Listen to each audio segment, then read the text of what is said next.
92.7 big FM पर आप सुन रहे हैं प्यार के किस्से यादों का edit box with Nilesh Mishra में, और मैं आपको सुनाने जा रहा हूँ शेखर चक्रवर्ती की लिखी कहानी अंग्रेजी पिया, बिना किसी एड ब्रेक के। मुंबई से पटना जाने वाली जनशताब्दी एक्सप्रेस प्लेटफॉर्म नंबर 3 से कुछ ही देर में खुलने वाली थी। L Choubey M27 seat number 12। Coach number S2 के दरवाजे के बाहर लगे चार्ट पे अपना वेटिंग टिकट कंफर्म देख के 27 साल के L चौबे यानी लालचंद चौबे उर्फ लल्लन को काफी खुशी हुई। पर जब लल्लन ने चार्ट पे अपने नाम के ऊपर के सारे नामों के आगे M देखा और फिर नीचे काफी नीचे एक F दिखा, वो भी 58 साल की, तो उसकी खुशी थोड़ा कम हो गई। उसने मन ही मन कहा, क्या भगवान कभी मेरी जर्नी को भी हैप्पी बना दे। वैसे मैं आपको बता दूं, लल्लन आज काफी खुश है। खुश हो भी क्यों ना, आज लगभग 4 साल के बाद कुछ दिनों की छुट्टी लेके लल्लन अपने गांव जा रहा है, वो भी अपने चचेरे भाई की शादी में। इतने दिनों बाद घर जाने की खुशी में लल्लन का मन तो कर रहा था कि वो मुंबई के बाजारों और बड़ी बड़ी दुकानों में बिकने वाली सारी महंगी और अच्छी चीजों को अपनों के लिए खरीद ले। दिल के अरमान तो किसी पतंग की तरह ऊंचे आसमान में उड़ना ही चाहते हैं, लेकिन कमबख्त सामर्थ्य का धागा ही अक्सर छोटा पड़ जाता है। पर लल्लन ने सामर्थ्य से बढ़कर ही घर के सभी छोटे बड़ों और रिश्तेदारों के लिए कुछ न कुछ खरीद लिया था। माँ, भाभी और चाची के लिए साड़ी, पिताजी और चाचा के लिए खादी का सफेद धोती कुर्ता, भैया के लिए नए जूते और अपने 5 साल के भतीजे के लिए राजा बाबू सूट, और न जाने क्या क्या। पूरे 2 बैग और एक बड़े से सूटकेस में सारा सामान लेके लल्लन अपने गांव रवाना हुआ। ट्रेन की खिड़की से बाहर देखते हुए लल्लन को पुराने दिन याद आने लगे। आज से 9 साल पहले अपने गांव में जब लल्लन 10वीं के इम्तिहान में चौथी बार लगातार फेल हुआ था, तो लल्लन के पिताजी लक्ष्मीचंद चौबे जी का सब्र जवाब दे गया था। उन्होंने लल्लन को खूब डांटा और इस बार लल्लन की माताजी की भी एक न सुनी। उन्होंने लल्लन को अगले दिन से ही अपने पुश्तैनी मसालों के धंधे में लग जाने का फरमान सुना दिया। पर लल्लन के तो सारे सपने जैसे अगले दिन दम तोड़ने वाले थे। दरअसल पिछले 3 सालों से गांव की रामलीला में हनुमान जी के पीछे खड़ी वानर सेना में तीसरा वानर लल्लन हुआ करता था। स्टेज पे लल्लन का रोल तो छोटा सा था, पर उसने ख्वाब काफी बड़ा बुन लिया था। लल्लन मसालों में नहीं, मुंबई में अपना नाम करना चाहता था। लल्लन हीरो बनना चाहता था। पढ़ाई के नाम पे घंटों लल्लन हिंदी पिक्चरों के लंबे लंबे सुपरहिट डायलॉग याद किया करता और अपने बंद कमरे के आईने के सामने खड़े होके अलग अलग तरीकों से उन डायलॉग्स को बोलता। पिताजी से स्कूल और ट्यूशन के नाम पे पैसे लेके वो गांव से 30 किलोमीटर दूर पटना शहर के सिनेमा घरों में जाके नई नई पिक्चरें देखता और फिर बचे हुए पैसे से कंकरबाग के बॉम्बे स्टूडियो में जाके अपनी अलग अलग पोज में तस्वीरें खिंचाता। अपनी इन तस्वीरों को देख के किसी को हो ना हो, लल्लन को पूरा विश्वास था कि अगर एक बार किसी फिल्म के डायरेक्टर ने इन तस्वीरों को देख लिया तो अपनी अगली पिक्चर में सलमान शाहरुख के बारे में सोचेंगे तक नहीं। पर लल्लन को यह भी पता था कि उसके पिताजी कभी मसालों के ऊपर सोच नहीं पाएंगे और ना कभी वो अपने बेटे के अंदर की इस प्रतिभा को पहचान पाएंगे। इसलिए उस रात घर पे किसी को बिना बताए लल्लन ख्वाबों की गठरी लिए मुंबई जाने वाली ट्रेन में बैठ चुका था। आप सुन रहे हैं प्यार के किस्से यादों का edit box with Nilesh Mishra में, सिर्फ 92.7 बिग एफएम पर। आज जब इतने सालों के बाद लल्लन अपने गांव पहुंचा तो स्टेशन पे उसके कुछ बचपन के पुराने दोस्त और उसके पिताजी लक्ष्मीचंद चौबे जी अपने पोते को लेकर लल्लन को लेने आए थे। अपने पुराने दोस्तों को स्टेशन पे खड़े देख के लल्लन खुशी से गदगद हो उठा और सभी को थैंक यू कहने लगा। दोस्तों से गले मिलने के बाद जब लल्लन अपने पिताजी के पांव छूने के लिए झुका तो उसका मोबाइल बज उठा। लल्लन ने पॉकेट से अपना बड़ा सा मोबाइल निकाला तो उसके सभी दोस्तों की नजर उस पर गई। सभी की घूरती नजरों को देख के लल्लन ने जानबूझ के अंग्रेजी में बात करना शुरू कर दिया। Hello, yes no journey no problem, I reach village, okay business you take care, okay bye. Lallan की अंग्रेजी सुनते ही उसके सभी दोस्तों के कान खड़े हो गए और उनकी आंखें आश्चर्य से बड़ी बड़ी हो गईं और लल्लन के पिताजी लक्ष्मीचंद चौबे जी का सीना तो गर्व से 4 इंच फूल गया। उन्होंने तुरंत लल्लन को अपने गले से लगा लिया। लल्लन वाह अंग्रेजी बोलता है, भीड़ में कोई फुसफुसाया। लल्लन रेलवे स्टेशन से अभी अपने घर पहुंचा भी नहीं था कि पूरे गांव में यह बात जंगल में लगी आग की तरह फैल गई। सुना, चौबे जी का छोटका बेटा लल्लन अंग्रेजी बोलता है। अरे लल्लन वहां मुंबई जाके बहुत बड़ा आदमी बन गया है, वो पटापट अंग्रेजी बोलता है। उस दिन दोपहर तक तो कईयों ने अपने अपने निठल्ले बेटों को दुहाई तक दे डाली और कईयों ने लल्लन को चौबे जी के पिछले जन्म का कोई पुण्य बताया, तो कईयों ने अपने मन में हिलोरे मारती ईर्ष्या की भावना को दबाते हुए चौबे परिवार की खुशकिस्मती की दाद दी। शाम को लल्लन अपने आंगन में चारपाई पे बैठ के चाय की चुस्की ले रहा था कि तभी पड़ोस की कुंती चाची अपने 8 साल के पोते पिंटू के साथ आई। लल्लन के हाथों में एक स्टील का गोल डब्बा पकड़ाते हुए बोली, देख तो लल्लन, मैं तेरे लिए क्या लाई हूं। लल्लन डब्बा खोलते ही खुशी से उछल पड़ा। डब्बे में मोतीचूर के लड्डू थे। अरे वाह चाची, मेरे लिए? तो और किसके लिए? कुंती चाची ने हंस के कहा, अरे बचपन में हमारे घर आके कितना लड्डू खाया करता था, तू भूल गया क्या? अब तो तू बहुत बड़ा शहरी आदमी बन गया है ना, अब तो घर भी नहीं आता, सो मैं ही बना के ले आई। असली घी क्या है, खा के तो देख। लल्लन ने जैसे एक लड्डू उठा के अपने मुंह में लिया तो कुंती चाची बोली, मुझे तो बहुत अच्छा लगा सुन के कि तू शहर जाके बड़ा आदमी बन गया है। मुझे तो पहले से विश्वास था, मैंने तेरे चाचा से कई बार कहा था कि लल्लन जरूर कुछ बनेगा। बेटा संजय बता रहा था तू बहुत अच्छी अंग्रेजी बोलता है। बेटा मेरे पोते पिंकू को भी थोड़ी अंग्रेजी सिखा देना। देखना दिन भर आवारा लड़कों के साथ कंचा खेलता रहता है, बिल्कुल अपने बाप पे गया है। लल्लन दूसरा लड्डू उठाते हुए बोला, डोंट वरी चाची, if I can, Pinku can. English is very easy language. झुक झुक जिए तू बेटा, इसी तरह इंग्लिश बोल और मेरे पिंकू को भी सिखा दे। मैं तेरे लिए कल मालपुआ बना के लाऊंगी। 2 ही दिनों में लल्लन अपने पूरे गांव में किसी फिल्म के अभिनेता की तरफ फेमस हो गया था। लल्लन को भी यह बात समझ में आ रही थी कि उसकी अंग्रेजी ने वो जादू कर दिया था जो वो पिछले 9 सालों से मुंबई में चलाना चाह रहा था। लल्लन अब अपने गांव में ही सही पर फेमस हो रहा था।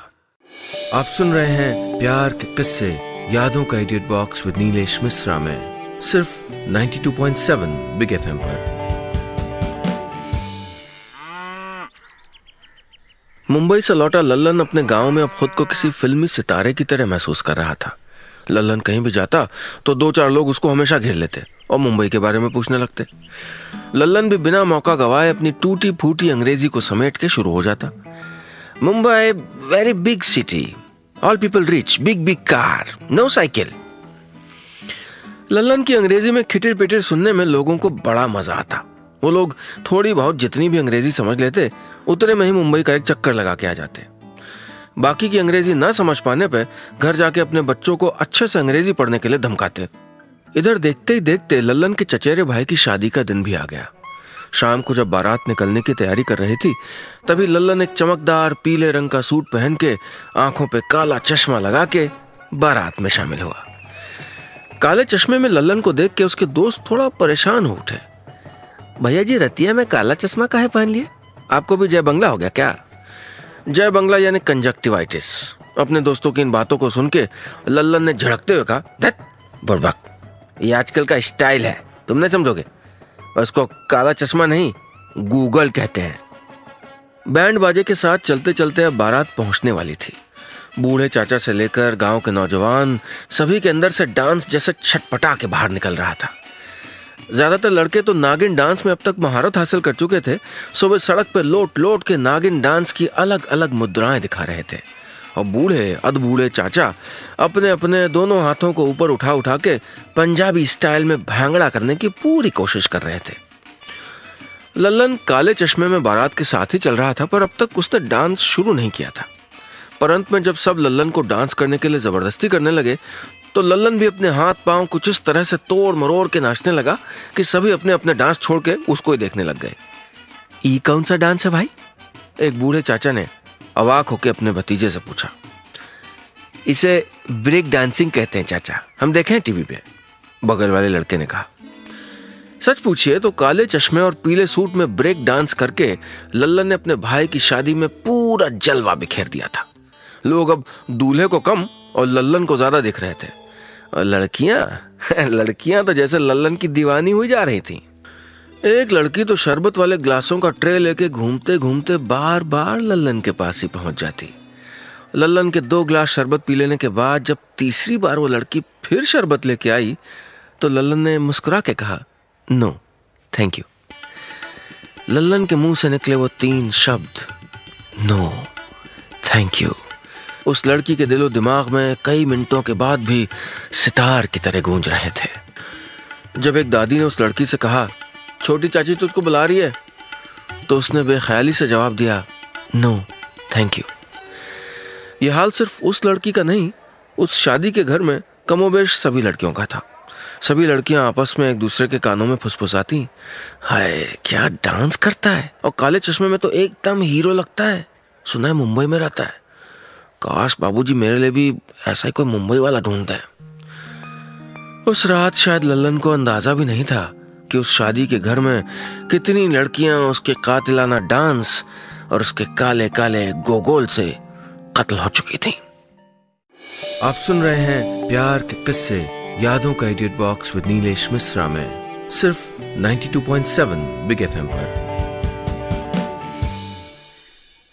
अक्सर एक की शादी में दूसरे का भी बैंड बज जाता है। मेरा मतलब है कि उस शादी के ठीक 2 दिन बाद लल्लन के पिताजी शाम को कहीं से खुशी से झूमते हुए मिठाई का एक बड़ा सा डब्बा हाथ में लेके घर लौटे। इतने खुश चौबे जी को लल्लन की माताजी ने बरसों से नहीं देखा था। लल्लन की माताजी पानी का ग्लास लल्लन के पिताजी को देते हुए बोली, क्या बात है, बड़े खुश दिखाई दे रहे, कोई लॉटरी लग गई क्या? अब तक घर के बाकी लोग भी मिठाई का डब्बा देख के बरामदे में खींचे चले आए थे। चौबे जी मिठाई का डब्बा बड़ी बहू के हाथों में पकड़ाते हुए बोले, ऐसा ही समझो, हमारा लल्लन किसी लॉटरी से कम थोड़ा है। दरअसल उस शादी की रात बगल के गांव के एक मुखिया जी ने लल्लन को अंग्रेजी में बातें करते सुन लिया था, और उसी वक्त उन्होंने मन ही मन अपनी बड़ी बेटी हेमलता के लिए सुयोग्य वर ढूंढ लिया था। और आज चौबे जी अपने लगातार 4थी बार 10वीं फेल लल्लन का रिश्ता मुखिया जी की 4थी तक पढ़ी बेटी हेमलता से पक्का कराए थे। खुद के रिश्ते की बात सुनकर तो लल्लन के जैसे तोते उड़ गए। उसको एक बार लगा शायद उसने गलत सुना, पर सभी के चेहरे की खुशी और उल्लास को देख के लल्लन के हाथ पांव फूलने लग गए। लल्लन के लिए इतने अच्छे घर से आए रिश्ते की बात सुनते ही लल्लन की माताजी खुशी से भावुक होकर रोने लगी।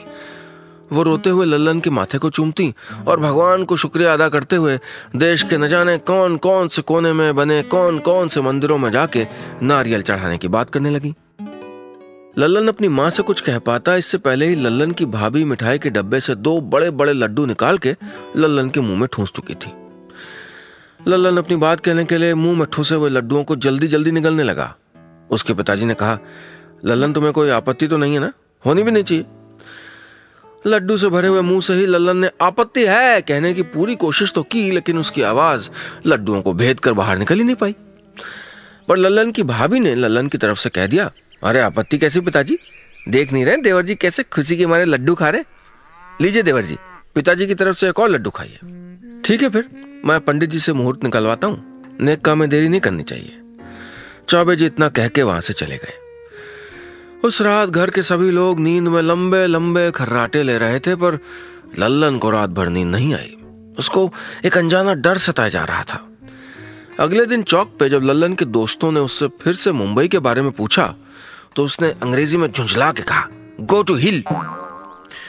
लल्लन को परेशान देख के जब भाभी ने कारण पूछा तो लल्लन ने कहा, भाभी मैं उतना बड़ा आदमी नहीं हूं जितना आप सब लोग और सभी गांव वाले मुझको समझ रहे हैं, मैं शादी नहीं कर सकता। भाभी लल्लन के हाथों में एक लिफाफा पकड़ाते हुए बोली, देवर जी मुझको पूरा विश्वास है एक दिन आप उतने बड़े आदमी बन जाएंगे जितना आप बनना चाहते हैं।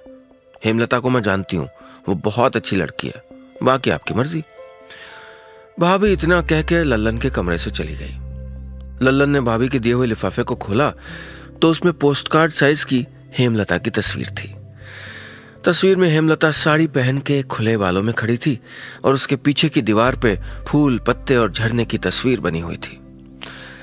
उस रात लल्लन न चाहते हुए भी उस तस्वीर को बार बार देखता रहा। अगली सुबह उसने भाभी से कह दिया कि वो हेमलता से शादी के लिए तैयार है। आप सुन रहे हैं प्यार के किस्से यादों का idiot box with Nilesh Mishra में, सिर्फ 92.7 बिग एफएम पर। पंडित जी ने लल्लन और हेमलता की शादी का मुहूर्त कुछ ज्यादा ही जल्दी यानी 2 हफ्ते बाद का ही निकाल दिया। अगले 6 महीने तक कोई और अच्छा मुहूर्त था भी नहीं। वक्त कम था, सो घर के सभी लोग फटाफट शादी की तैयारी में जुट गए। लल्लन इस बीच कई बार अपनी माँ और भाभी की जिद के आगे हार के उनके साथ बाजार गया और अपने लिए नए जूते से लेके महंगा सूट तक सिलवाया। देखते ही देखते शादी का दिन भी आ गया। कुछ ही दिनों के अंतराल में लल्लन के घर से निकली ये दूसरी बारात थी। इसमें बैंड वाले, लाइट वाले से लेके बाराती तक सब वही पुराने रिश्तेदार और गांव के लोग ही थे। बस इतना अंतर था कि घोड़ी के ऊपर सहरा बांधे लल्लन बैठा था और रात को काला चश्मा लगा स्टाइल मार के बारात के साथ चल रहे गांव के अधिकतर नौजवान लड़के थे। गोगुल वाला फैशन हिट हो चुका था। हाँ, नागिन डांस के साथ साथ इस बार लड़के ब्रेक डांस करने की भी पूरी कोशिश कर रहे थे। रात के करीब 11 बजे बैंड बाजे के साथ झूमते नाचते हुए बारात पहुंची और फिर कुछ देर के बाद लल्लन को मंडप पे ले जाया गया। शादी के मंडप पे लल्लन हेमलता के साथ अग्नि का तीसरा फेरा ले ही रहा था कि मुखिया जी के दूर की एक बूढ़ी मौसी जो ऊंचा सुनती हैं, उन्होंने अचानक कुछ ज्यादा ही जोर से पूछ दिया, ये दूल्हा शहर में काम क्या करता है?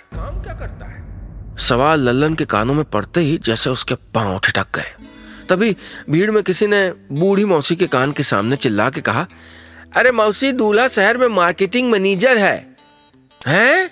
ओ अच्छा। बूढ़ी मौसी के पल्ले ज्यादा कुछ तो नहीं पड़ा, परंतु के 2 अंग्रेजी के शब्द सुन के वो समझ गए कि बहुत बड़ा ही कुछ होगा। इधर लल्लन के पांव में फिर से जान आ गई। उसने हेमलता के साथ बाकी के फेरे पूरे किए और वहां सभी ने दोनों वर वधू को भर भर के आशीर्वाद दिया। शादी के हफ्ते भर के बाद जब लल्लन अपनी नई नवेली पत्नी हेमलता के साथ मुंबई जाने के लिए ट्रेन पकड़ने आया तो उन दोनों को छोड़ने मानो पूरा गांव ही उठ के स्टेशन आ गया था। हर कोई लल्लन और हेमलता को अपनी तरफ से हिदायतें दे रहा था। कोई लल्लन से कहता, भैया बीच स्टेशन में ट्रेन से मत उतर जाना, तो कोई हेमलता से कहता, बिटिया रास्ते में कोई खाने को दे तो ले मत लेना। यह सिलसिला चल ही रहा था कि लल्लन का मोबाइल बजने लगा। लल्लन ने अपना मोबाइल निकाला तो नंबर देख के थोड़ा सहम गया। सभी की नजरें उस पर देख के उसने फौरन अंग्रेजी में बात करना ही मुनासिब समझा। Hello, no, standing station, coming Mumbai, yes, don't give my area to Sanjeev, okay bye. Lallan phone पे बातें खत्म करके अपना मोबाइल रख ही रहा था कि लल्लन के ससुर मुखिया जी ने बड़े इमोशनल होकर लल्लन से कहा, बेटा मेरी बेटी से अनजाने में कुछ भूल चूक हो जाए तो उसको माफ कर देना, और बेटा हो सके तो हेमलता को भी अपनी तरह अंग्रेजी बोलना सिखा देना। अपने ससुर जी की बातों को सुन के लल्लन भी थोड़ा इमोशनल हो गया। उसने अपने गले को साफ करके कहा, don't worry father in law, I take your daughter full care and English is very easy language, if I can she can. Lallan आगे कुछ और कहता, इससे पहले ही ट्रेन ने सीटी बजा दी। प्लेटफॉर्म पे खड़े सभी लोग नम आंखों से ट्रेन को जाते देखते रहे और अपने हाथ हिलाते रहे, और लल्लन अपनी हेमलता को लेके मुंबई रवाना हो गया। आप सुन रहे हैं प्यार के किस्से, यादों का edit box with Nilesh Mishra में, सिर्फ 92.7 बिग एफएम पर। हेमलता अब तक अपने छोटे से शहर से कभी बाहर नहीं गई थी, पर उसको पता था कि बड़े शहरों में काफी भीड़ होती है, लेकिन इतनी, इसका अंदाजा उसको पहली बार मुंबई स्टेशन के प्लेटफॉर्म पे हुआ। लल्लन के साथ साथ चलते हुए हेमलता स्टेशन से बाहर निकली तो सड़क पे और भीड़ देख के वो सहम गई। उसने अपने दोनों हाथों से लल्लन की बांह कुछ ज्यादा ही कस के पकड़ ली। क्या हुआ? लल्लन ने पूछा तो हेमलता धीरे से बोली, कुछ नहीं, दशहरे के मेले की भीड़ जैसा लग रहा है। हमारे वहां दशहरे में बहुत से लोग खो जाते हैं। हेमलता की मासूमियत भरी बातों को सुन के लल्लन मुस्कुराया। घबराओ नहीं, अब तक हम लोग खोए हुए तो थे, अब जाके मिले हैं। स्टेशन से घर जाते हुए टैक्सी में बैठ के हेमलता पहली बार मुंबई शहर की ऊंची ऊंची इमारतों, सड़कों पर दौड़ती लंबी लंबी गाड़ियों और डबल डेकर बसों को देख के अवाक हो रही थी और खुद को मन ही मन खुश होकर बता रही थी, अब वो मुंबई में है। कुछ देर बाद टैक्सी एक भीड़ भाड़ वाले मोहल्ले में आके रुकी। गाड़ी से सामान निकाल के लल्लन ने अपने घर के दरवाजे का ताला खोला, कहा, ये हमारा घर है। हेमलता अंदर आई और चारों ओर देख के बोली, दूसरे कमरे में जाने का रास्ता किधर से है? लल्लन झेंपते हुए बोला, यही हमारा घर है। मुंबई में लल्लन एक कमरे के छोटे से चौल में रहता था। हेमलता समझ गई। उसने मुस्कुरा के कहा, अच्छा है, ज्यादा कमरे हो तो साफ सफाई करने में दिन का सारा वक्त निकल जाता है। काफी दिनों से कमरा बंद पड़ा था, सो कमरे में काफी धूल जम गई थी। हेमलता लल्लन को खाने पीने की कुछ जरूरी चीजें लाने के लिए बाजार भेज के खुद झाड़ू उठा के कमरे की सफाई में लग गई। सफाई करते हुए हेमलता को एक चीज अजीब लगी। कमरे में चारों तरफ अंग्रेजी सीखने की एक ही तरह की किताबों के कई सारे बंडल रखे थे। लल्लन के लौट के आने के बाद जब हेमलता ने इन किताबों के बारे में पूछा तो लल्लन थोड़ा हिचकिचाते हुए बोला, ये किताब उनकी एक दोस्त की है और कल आके वो ले जाएगा। अगले दिन से लल्लन सुबह ऑफिस के लिए निकल जाता और देर शाम को घर लौटता। इस बीच हेमलता की उसके पड़ोस की एक भाभी से अच्छी दोस्ती हो गई थी और एक दिन दोपहर को जब हेमलता अपनी उस पड़ोस की भाभी के साथ घूमने के लिए निकली तो उसने लोकल ट्रेन में किसी को बोलते सुना, friends, English is a very easy language. If I can, you can. Speak in English. Only 20 rupees, company price 20 rupees. Hemlata ने पलट के देखा, वो और कोई नहीं, उसका पति लल्लन था। लल्लन ने दरअसल गांव में सबसे और अपनी पत्नी से झूठ बोला था। वो किसी बड़ी कंपनी में कोई मार्केटिंग मैनेजर नहीं था। वो तो लोकल ट्रेन में अंग्रेजी सिखाने वाली किताबें बेचा करता था। हीरो बनना शायद उसकी किस्मत में नहीं था और घर वापस लौट जाना उसकी झूठी शान के खिलाफ। उस रात हेमलता खूब रोई और लल्लन भी। हेमलता को उसकी किताब बेचने से कोई आपत्ति नहीं थी, मेहनत करके जो पैसा कमाता था वो। पर लल्लन के झूठ बोलने और गांव में इतना कुछ छोड़ के यहां अपने पति को इस हालत में रहते देख के बहुत दुखी थी। अब इस बात को 6 महीने बीत चुके हैं। लल्लन अब मुंबई में किसी छोटे से कमरे में नहीं, हेमलता के साथ अपने गांव के बड़े से घर में पूरे परिवार के साथ रहता है। मसालों का बिजनेस भी खूब फल फूल रहा है। और हाँ, हेमलता ने उस बात का जिक्र किसी से नहीं किया।